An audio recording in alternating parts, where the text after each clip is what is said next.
Blessed Sabbath day to everyone. Welcome to Rebubble Faith Ministries. This is Pastor Rex Frank. It is always a great joy and privilege to gather together as the family of Abba Yahweh. Thank you once again for joining us this Sabbath day to worship our Almighty Elohim.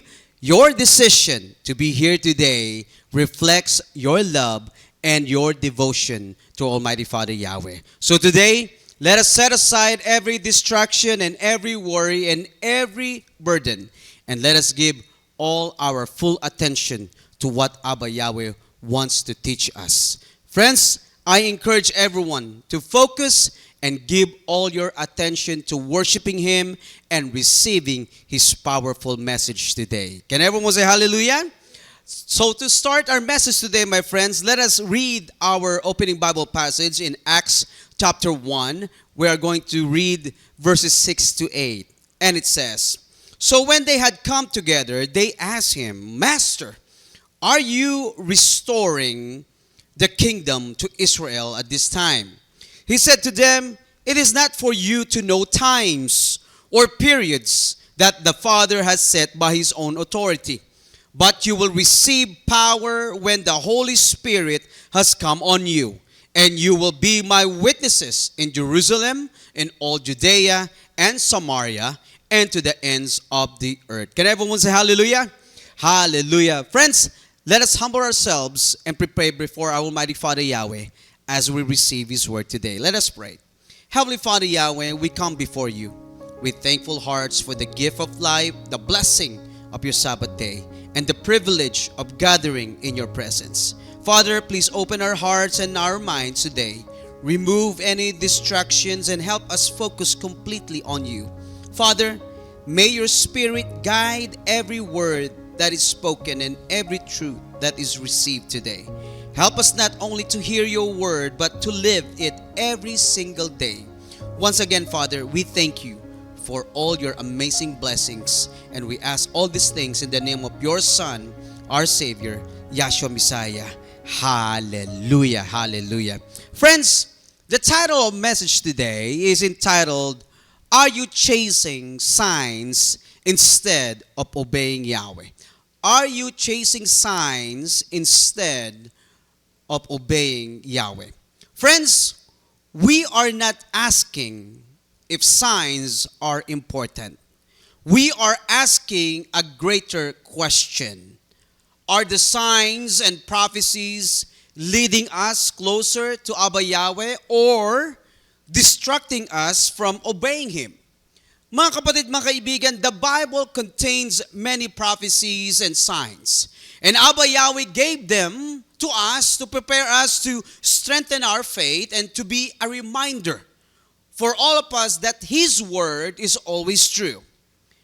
However, signs were never meant to become our main focus. They are meant to point us back to Abba Yahweh and to encourage us to live in faithful obedience to Him. As we all know, my friends, we are living in a time when many people are deeply interested in Bible prophecy and the signs of the last days. Every time there is a war, an earthquake, a disease outbreak, or conflict between nations, people immediately begin asking, is this the fulfillment of prophecy? Today, my friends, through social media and the internet, thousands of videos, articles, and opinions are shared every day about signs and prophecies. Maraming mga tao, mga kapatid, ngayon, they spend hours trying to identify the next prophetic sign. They want to identify the anti-Messiah or the exact timeline of Yeshua's second coming. Friends, let us be clear at linawin po natin ito. There is nothing wrong, ulitin ko mga kapatid, there is nothing wrong with studying the signs and prophecies in the Bible. Abba Yahweh gave them to us for a reason. It reminds us that He is in control. Biblical prophecies, my friends, strengthen our faith and it encourages us to remain faithful and to be prepared. However, ito po ang nagiging problema, mga kapatid, mga kaibigan. The problems begin when people become more focused and fascinated on signs than on obeying Abba Yahweh's word. Some people are so consumed, some people are so fixated on learning and understanding future events, signs, and prophecies, but they forget to obey the commands Abba Yahweh has already given us. Tama po ba? Listen to this, my friends. We may know every prophecy written in the Bible, and we may recognize every sign happening around the world. But if we refuse to forgive, if we refuse to love, if we refuse to pray, if we refuse to repent, if we refuse to obey, and if we refuse to live according to His word, then we have missed the purpose of those signs. Tama po ba? Remember this, my friends. Walang saysay ang ating kaalaman tungkol sa mga signs and prophecies kung hindi natin nasusunod ang kalooban ng ating Amang Yahweh. Friends, listen to this. Abba Yahweh never intended prophecy to become a distraction. He intended it to prepare our hearts to live faithfully until the return of His Son, our Messiah Yeshua. Just look at what happened, mga kapatid, doon sa ating opening Bible passage kanina, doon sa Acts chapter 1, verse 6 to 8. The disciples asked our Messiah Yeshua about the future. Tama po ba? And they wanted to know when the kingdom would be restored to Israel. Notice this, my friends. Notice this. Yeshua did not focus on their question. Ano po ang kanyang ginawa, mga kapatid, mga kaibigan? Yeshua directed them to something more important. In simple terms, mga kapatid, ano po ang kanyang sinabi doon sa mga apostol? Do not be so concerned about when things will happen. Tama po ba? Huwag ninyong ituon ang inyong pansin sa pag-alam ng itinakdang panahon ng Ama. Ano po ang sabi ng ating Messiah Yeshua na dapat nating gawin? Receive the Holy Spirit and faithfully become my witnesses wherever you go. Ano sabi niya? Tanggapin po ninyo ang banal na Espiritu at maging tapat na mga saksi ko saan man kayo magpunta. Friends, this truth still applies us today. Knowing about the future is important. But Yahweh is asking something even greater. Ano po yun, mga kapatid? Are you obeying me today? Sumusunod ka ba sa akin sa kapanahunan ngayon o ngayon?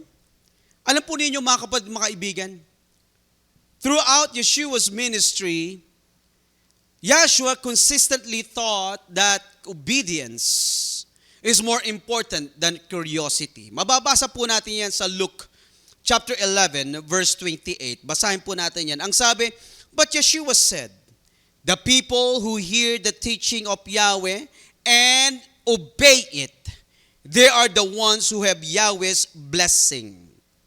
Friends, our Messiah Yeshua was not saying that prophecy is unimportant. Hindi po sinabi ng ating Messiah Yeshua na hindi mahalaga ang propesiya. In fact, we should continue to study Bible prophecy because it builds our faith. It reminds us that Abba Yahweh's plan will always be fulfilled and helps us stay ready for Yeshua's return. However, mga kapatid, mga kaibigan, Yeshua Messiah also reminded us that the greatest blessing belongs to those who hear Yahweh's word and obey it. Nakita nyo? Ang higit na mahalaga, mga kapatid, ay makinig ng salita ng ating Amang Yahweh at ano daw? Sundin ang mga ito. And that's why I encourage every one of us to keep learning about prophecy. But let us also keep living in obedience. It is good to know what Yahweh will do in the future, but it is even more important to obey what He is asking us to do today. Tama po ba? Remember this, my friends. Signs and prophecy are not the goal. Their purpose is to lead us into a deeper relationship with our Almighty Father Yahweh. Listen to this, my friends. Listen to this. Our Almighty Father Yahweh never gives signs or prophecies to replace Himself. He gives them to help us to be encouraged, to trust Him, to obey Him, and to grow closer to Him. Tandaan po natin yan. The scripture teaches us, my friends, that people, okay?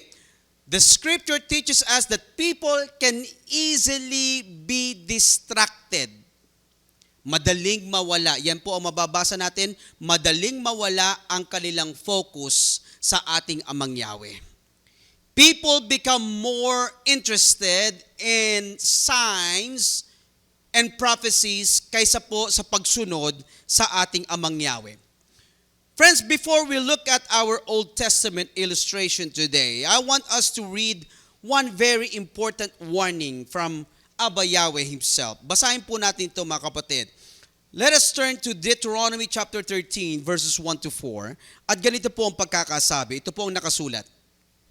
A prophet or someone who explains dreams might come to you and tell you that they will show you a sign or a miracle. And the sign or miracle they told you about might come true. Then they might ask you to follow other gods you don't know, and say to you, let's serve these gods. Don't listen to them, because Yahweh your Elohim is testing you. He wants to know if you love Him with all your heart and all your soul. You must follow Yahweh your Elohim. Respect Him. Take note of this. Yung susunod, mga kapatid, ang sabi, obey His commands and do what He tells you. Serve Yahweh, your Elohim, and never leave Him. Can everyone say hallelujah? Hallelujah. Mga kapatid, mga kaibigan, sa passage pong ito, ang sabi ng ating Amang Yahweh na, even if someone performs a sign or a miracle, at kahit na ito po ay nagkatotoo, ang kanyang mga anak ay huwag daw sumunod sa taong iyon kung sila po ay inilalayo sa pagsunod sa kanya. Nakita niyo, mga kapatid? Just think about that. Abba Yahweh did not say, follow the person because the miracle happened. Hindi sinabi ng ating Amang Yahweh yan. Instead, He said, ano sabi niya? Remain faithful to me and obey me.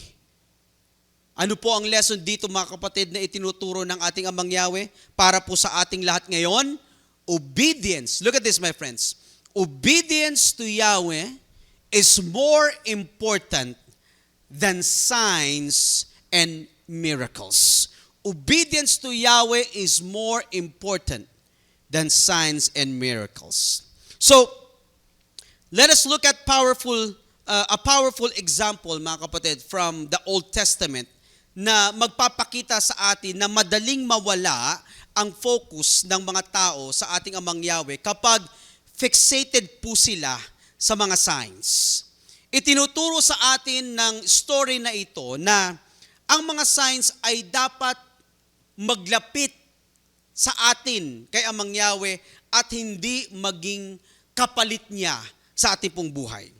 So let's go ahead and open our Bible in Numbers 21, verse 4 to 9. And also, mamaya po, babasahin din po natin yung 2 Kings chapter 18, verse 4. This is about the story of the bronze serpent. Okay? Are you guys familiar with the story, mga kapatid? Yung bronze serpent. Let me give you guys a background story about this bronze serpent, mga kapatid. The people of Israel, hear this. The people of Israel were traveling through the wilderness. Sila po ay naglalakbay sa ilang. However, along the way, they became impatient. Nawalan po sila ng pasensya. At instead of thanking Almighty Father Yahweh, because sila po ay na-free na from slavery, ano po ang kanilang ginawa? They complained against Abba Yahweh and against Moses.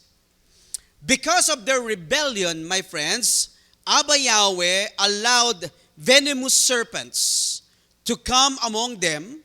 At ganito po ang mababasa natin sa Numbers chapter 21 verses 5 to 6. They began complaining against Yahweh and Moses. The people said, "Why did you bring us out of Egypt? We will die here in the desert. There is no bread and no water, and we hate this terrible food." Verse 6. So Yahweh sent poisonous snakes among the people. The snakes bit the people, and many of the Israelites died. Many people were bitten. Marami mga tao ang nakagat ng ahas, mga kapatid. And many died. Yun po ang sabi sa ating binasa. However, the people finally realized na sila po ay nagkasala. They repented and they asked Moses to pray for them. Kaya ituloy po natin, mga kapatid, ang basa natin sa Numbers 21 verse 7. Ganito po ang pagkakasabi. The people came to Moses and said, "We know that we sinned when we spoke against Yahweh and against you. Pray to Yahweh, ask him to take away these snakes." So Moses prayed for them. So, nakita niyo, mga kapatid, sila po ay nagrepent sa kanila pong kasalanan. They asked Moses to pray for them at tanggalin yung mga snakes. So, our Almighty Father Yahweh provided a way for them to live. Ganito po ang sabi ni Amang Yahweh sa Numbers 21 verse 8 to 9. Ito po ang ipinagawa ni Amang Yahweh kay Moses. Basahin po natin yan. Numbers 21 verse 8 to 9. Yahweh said to Moses, "Make a bronze snake and put it on a pole. If anyone is bitten by snake, that person should look at the bronze snake on the pole. Then that person will not die." So Moses made a bronze snake and put it on a pole. Then when a snake bit anyone, that person look at that bronze snake on the pole and live. Friends, notice something very important. The bronze serpent had no power of its own. Wala pong kapangyarihan yung ginawang bronze snake na yon. It was only a sign. Palatandaan lamang ito ng pagpapakita ng kapangyarihan ng ating Amang Yahweh sa mga tao. Abba Yahweh was the one who saved the people when they trusted Him and when they obeyed His instructions. Tama po ba? Abba Yahweh healed them because of their what? Because of their faithfulness and their obedience. Friends, the bronze serpent was never meant to replace Abba Yahweh. It was meant to point people to His mercy, to His power, and to His salvation. Now, let me tell you what happened to the bronze serpent hundreds of years later. The bronze serpent, my friends, that Abba Yahweh had used as a sign of healing became an object of worship. Alam niyo, mga kapatid, the people began burning incense to it, forgetting that it had no power of its own. Instead of worshiping our Almighty Father Yahweh, anong ginawa nila? They honored the sign He had given. Then, Abba Yahweh raised up a king named Hezekiah. Ito pong si Hezekiah, he loved our Almighty Father Yahweh and he wanted to lead the nation back to true worship. At ang una po niyang ginawa, one of the first things he did was remove everything that was leading the people away from Abba Yahweh. Basahin po natin yung mga kapatid. 2 Kings chapter 18 verse 4. Ito po yung sinabi natin na ating babasahin kanina. 2 Kings chapter 18 verse 4. Hezekiah destroyed the high places. He broke the memorial stones and cut down the Asherah poles. At that time, the Israelites burned incense to the bronze snake made by Moses. Nakita niyo mga kapatid? They were burning incense doon sa bronze snake. This bronze snake was called Nehashtan. Hezekiah broke this bronze snake into pieces. Friends, think about that. Moses made the bronze serpent by Yahweh's command. Tama po? It has been used to save lives. Pero ano ang ginawa niya ni King Hezekiah? He broke this bronze serpent into pieces. Bakit po? Why? Why? Bakit niya ginawa ito? Because the people had begun to worship the sign instead of Abba Yahweh. And this teaches us a powerful lesson, mga kapatid. Anong lesson ito? Kahit ang isang mabuting bagay ay maaaring maging masama kapag ito po ang pumalit kay Amang Yahweh sa ating pong puso. Friends, the problem was never the bronze serpent. Hindi po yun ang problema. The problem was the people's heart because they gave more honor to the sign than to the one who gave the sign. Tama po ba? That's why remember this, my friends. A sign is a blessing only if it leads us to Yahweh. The moment it takes His place, it becomes an idol. Unfortunately, mga kapatid, mga kaibigan, kahit sa ating kapanahunan ngayon, nangyayari ito. Maraming mga tao, mga kapatid, ang nakafocus sa mga signs, nakafocus sa mga prophecies at nagiging dahilan ng argumento sa loob at sa labas ng assembleya. Dahil magkaiba ang mga interpretasyon at hindi nagkakasundo, nagkakaroon ng mga hindi pagkakaunawaan. Instead of love, instead of unity, instead of encouragement, nagiging dahilan ito ng pagkakawatak-watak ng mga tao. Tama po ba? Sa halip na mas mapalapit sa paglilingkod at pagsunod kay Amang Yahweh, unti-unting nawawalan ng gana sa pagsamba at sa pakikisama sa ating mga kapatid sa assembleya. Kaysa maging blessing yung signs or prophecies, nagagamit pa ito ng kaaway upang magkaroon ng argumento, magkaroon ng disunity sa mga kapatiran. Tandaan natin, mga kapatid, the purpose of sign, the purpose of prophecy is to bring encouragement, to bring comfort, and strength to Yahweh's people. Yan po ang purpose ng prophecy. Hindi po fear, hindi po confusion, hindi po division. Kaya nga ano po ang sabi sa 1 Corinthians chapter 14 verse 3, sabi ganyan, but those who prophesy are speaking to people. They help people grow stronger in faith and they give encouragement and comfort. Can everyone say hallelujah? Ano sabi? They help people grow stronger in faith and they give encouragement and comfort. The same is true today. Prophecy should never become our main focus. It should lead us to what?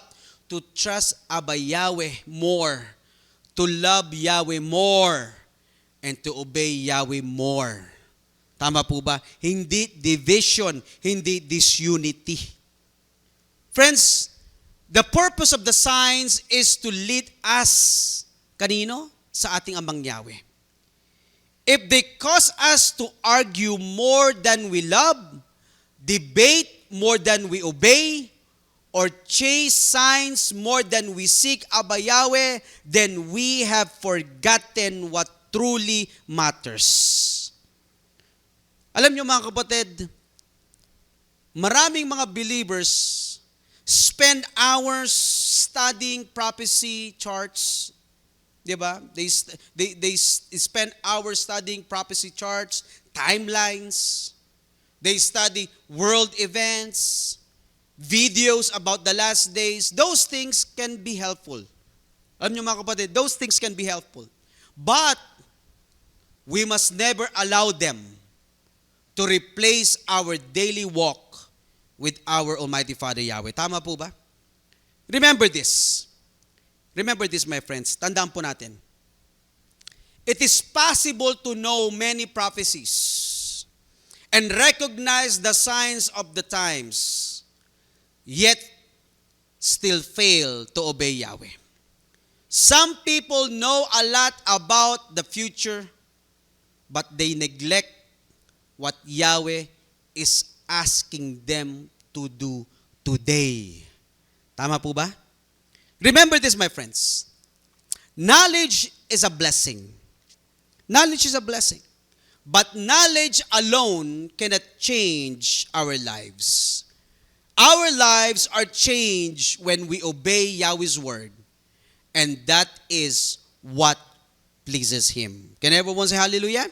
Hallelujah. Friends, you might think that yung nangyari doon sa Old Testament, yung problemang nangyari doon, ay doon lamang nangyari. Okay? Subalit, ang ganitong pangyayari mga kapatid ay naulit din nung panahon ng ating Messiah Yeshua. Kung paano po naging fixated ang mga tao sa mga sign noong panahon ni Moses, ganon din ang nangyari noong panahon ng ating Messiah Yeshua. In fact, some of the religious leaders noong kapanahunan ng ating Messiah Yeshua, they saw His miracles with their own eyes. Tama po ba? Itong mga religious leaders, they heard His teachings. These people witnessed Yeshua's power. Subalit, ano po ang gusto pa nilang gawin ng ating Messiah Yeshua? Magpakita pa ng signs. Kahit na nakita na nila yung mga ginawa ng ating Messiah Yeshua, ang gusto pa nila ay magpakita pa rin ng signs ang ating Messiah Yeshua. Mababasa po natin yan sa Matthew chapter 12, verse 38 to 39. Ang sabi ganito, Then certain of the scribes and Pharisees answered, Teacher, we want to see a sign from you.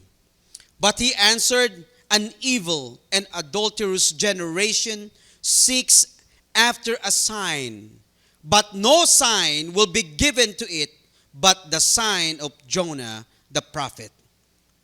Friends, think about this. These religious leaders had already seen many miracles. Tama po ba? Nakita na nila kung paano nagpagaling ang ating Messiah Yeshua.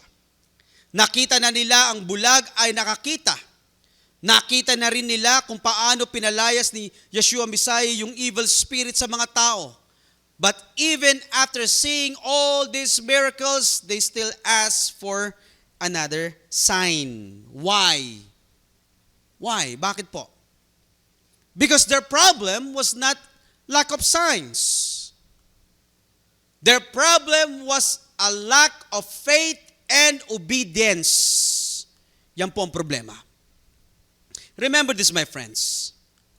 A person who does not want to obey will never be satisfied with more signs. Tama po ba? A person who does not want to obey will never be satisfied with more signs. Friends, notice something very important. The Pharisees were so busy asking for more signs while completely missing the greatest sign standing right in front of them. Yeshua, the promised Messiah. Tama po ba? Friends, they were looking for something extraordinary sign. But they have missed the most extraordinary gift Yahweh had already prophesied. Yeshua Messiah.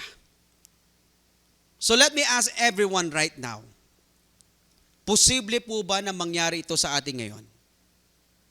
Mga kapatid, mga kaibigan, posible ba na may mga tao na masyadong nakatuon sa mga signs at mga prophecies habang hindi napapansin ang mga utos ni Aba Yahweh na dapat sundin ngayon? Many people ask, is Yeshua coming soon? Darating na ba ang ating Messiah Yeshua? They look at what is happening around the world and they try to match every event with Bible prophecy. Alam niyo mga kapatid, mga kaibigan, ang pinakamahalagang tanong ay hindi kung kailan babalik ang ating Messiah Yeshua. Ang pinakamaganda at mahalagang katanungan para sa ating lahat ngayon, mga kapatid, mga kaibigan, kung babalik ang ating Messiah Yeshua ngayon, matatagpuan ba niya tayong tapat na namumuhay para sa kanyang Ama? Di ba? Yan ang pinakamagandang katanungan para po sa ating lahat ngayon. Kaya nga po, ano sabi sa Matthew, mga kapatid? Matthew chapter 24, verse 46, when the master comes and finds that servant doing the work he gave him, it will be a day of blessing for that servant. Can everyone say hallelujah? Friends, did you notice what Yeshua said? Ang sabi ng ating Messiah Yeshua, the blessing is not for the person who knows the most about the last days. The blessing is for the person who is what? Found faithfully doing Yahweh's will when He returns. Ito ay para sa taong sumusunod sa kalooban ng ating Amang Yahweh. And that is the kind of life Abba Yahweh wants us to live. Yung sumunod sa kanyang kalooban, yung taong masunurin sa kanyang mga kautusan. Let me say this again, my friends. Sabihin ko po ulit. Let's be clear. Our Messiah Yeshua never discouraged people from watching the signs and studying Bible prophecy. In fact, mga kapatid, we should know them. Dapat alam po natin ito. Ano nga po ang sabi sa Mark? Chapter 13, verses 35 to 37. Ang sabi ganyan, watch. Ano po sabi? Watch. Then because you do not know when the master of the house is coming. It might be in the evening or at midnight or before dawn or at sunrise. If he comes suddenly, he must not find you asleep. What I say to you then, I say to all, watch. Friends, we must watch the sign. We must watch the signs and to know the prophecies. However, Yeshua taught us that these things should prepare us to live faithfully and obey Abba Yahweh every day. Kaya nga ano po ang sabi sa Revelation? Basahin po natin sa Revelation chapter 1, verse 3. Sabi ganyan, happy is the one who reads this book, and happy are those who listen to the words of this prophetic message and obey what is written in this book. For the time is near when all these things will happen. Can everyone say hallelujah? Hallelujah. Notice what it says, my friends. Blessed are those who hear the words of this prophecy and what? Obey what is written in. We are called, my friends, not only to know the Bible prophecy, but also to live by its message. Ulitin ko mga kapatid, I will say this thing again. There is nothing wrong. There is nothing wrong with learning about prophecy. In fact, katulad ng sinabi natin, it can strengthen our faith. But if our knowledge does not produce greater love, greater humility, greater holiness, and greater obedience, then we have misunderstood its purpose. Remember this, my friends. The greatest evidence that we are preparing for Yeshua's return is not that we know every prophecy. It is that we are living our lives according to Abba Yahweh's word. Tama po ba? Listen to this. People may never ask how much we know about the book of Isaiah, the book of Ezekiel, Zechariah, Daniel, or the book of Revelation. Pero, makikita nila kung tayo ba ay nagmamahal, nagpapatawad, sumusunod sa ating Amang Yahweh. Mapapansin ng mga taong na nasa paligid natin kung ano po ang ating ugali. Makikita nila kung tayo po ba ay tapat, tayo po ba ay mabait, tayo po ba ay mapagpatawad, mapagpasensya, tayo po ba ay tapat kay Amang Yahweh, tayo po ba ay masunurin sa mga salita ng ating Amang Yahweh. Yan ang makikita ng mga tao. Friends, our obedience is one of the strongest evidences we can give to the people around us. Remember this. A life that obeys Yahweh speaks louder than endless talks about prophecy. Ulitin ko mga kapatid. A life that obeys Yahweh speaks louder than endless talks about prophecy. Just imagine this, my friends. When our Messiah Yeshua returns, pagbalik ng ating Messiah Yeshua, do you think his first question sa iyo will be, how many signs did you understand? Or how many prophecies did you figure out? Yan ba ang tatanungin ng ating Messiah Yeshua?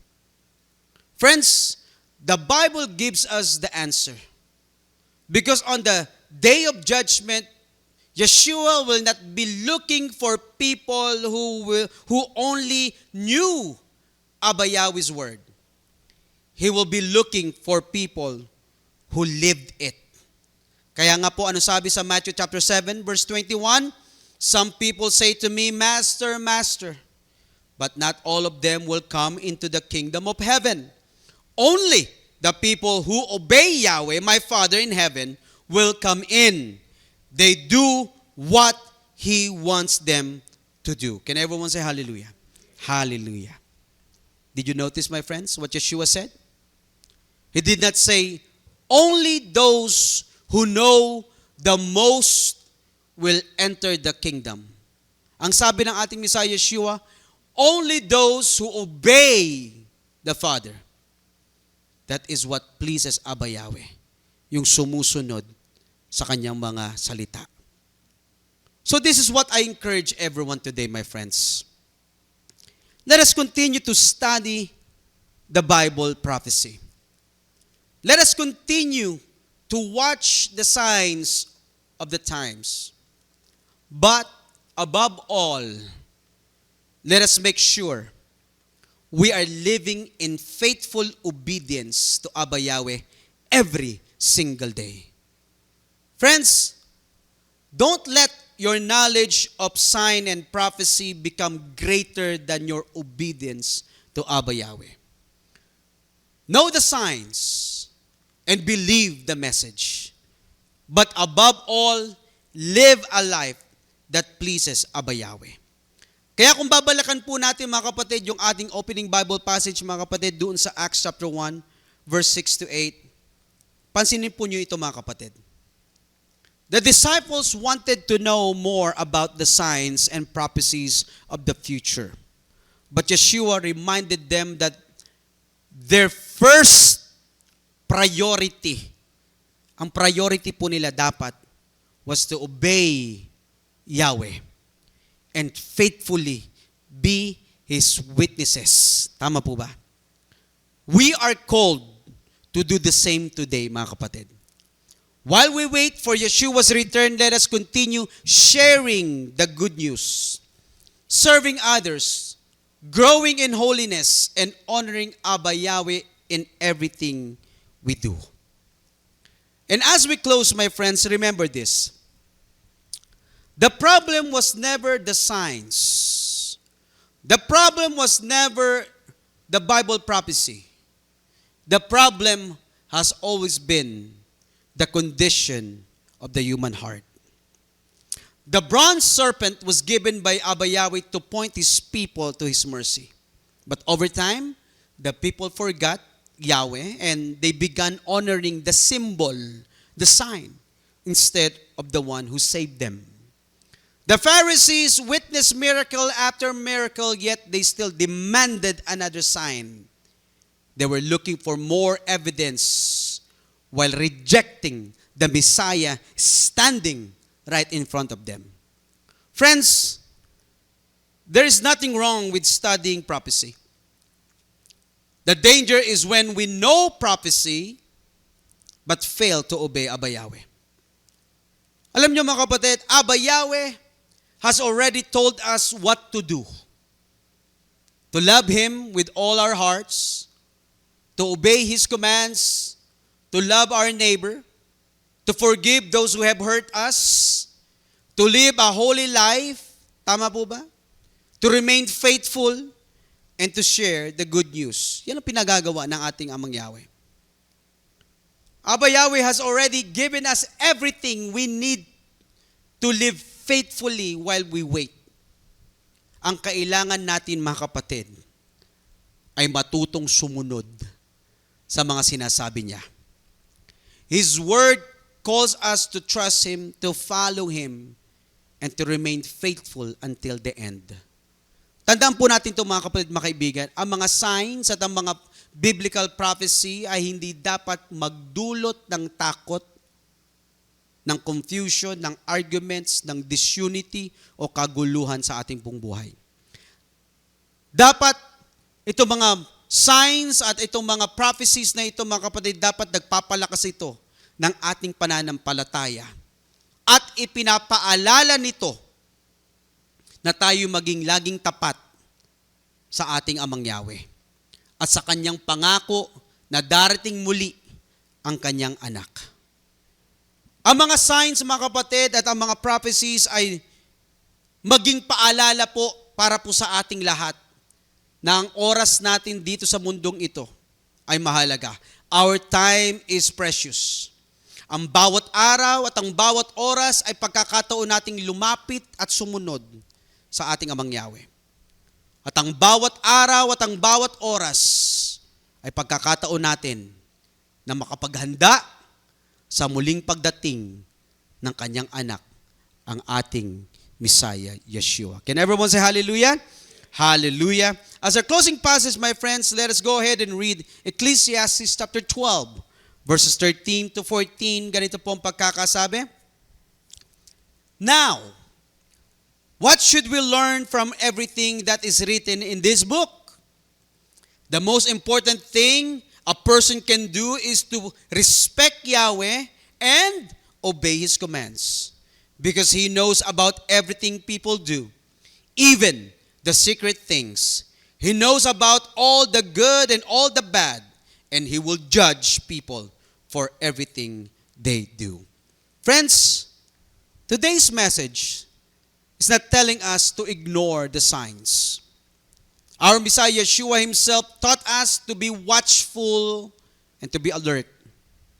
But he also taught us that watching must always lead to faithful obedience. Let us never become so fascinated with what is happening around us that we neglect what Abba Yahweh is asking us to do today. Perhaps today, my friends, Abba Yahweh is not asking you to solve another prophecy. Perhaps Abba Yahweh is simply asking you to forgive someone, to spend more time in prayer, to open your Bible right now, encourage another believer, or to faithfully obey Him in the little things. Friends, obedience has always been the language of love. Every time we choose to obey Abba Yahweh, we show that we trust Him, we show that we honor Him, and we show that we desire to please Him. And today is a wonderful opportunity to realign our hearts with what truly matters. Let us seek knowledge, my friends, but let us pursue obedience even more. So as we go home today, my friends, I encourage everyone to continue to be watchful, continue to be prayerful, continue to study the scripture, but above all, continue to love Abba Yahweh, continue to love your neighbor, continue to obey Abba Yahweh's commandments with all your heart. Can everyone say hallelujah? Hallelujah. Friends, sumayin nyo nawa ang kapayapaan, pag-ibig, at pananampalataya na nagmumula sa ating Amang Yahweh at sa ating Messiah Yeshua, pagpalain nawa ng ating Messiah Yeshua ang lahat na nagmamahal sa Kanya ng tapat. Tumayo po tayo manalangin. Our Heavenly Father Yahweh, Father, thank you for your message today. We thank you for reminding us that while the signs of the times are important, our highest calling is to love you, to trust you, and faithfully obey you every day. Father Yahweh, please search our hearts, and if anything is taking your place in our lives, please remove it. Help us love you, your word. Help us to walk in humility. Help us to obey your commands and to be faithful to you until the end. Once again, Father Yahweh, we are thanking you so much for all the wonderful and amazing blessings that you have given to each and every one of us. And we ask all these things in the name of your Son, our Savior, Yahshua Messiah. Hallelujah. Hallelujah. Let's go ahead and raise our hands and receive the blessings from Almighty Father Yahweh. Yavareka ka Yahweh v'yishmereka, Yair Yahweh panavileka v'ikunika, Yesa Yahweh panavileka v'yesem leka. Shalom. May Yahweh bless you and keep you. May Yahweh make shine His face on you and be gracious to you. May Yahweh lift up His face unto you and give you peace. Hallelujah. Happy Sabbath, everyone.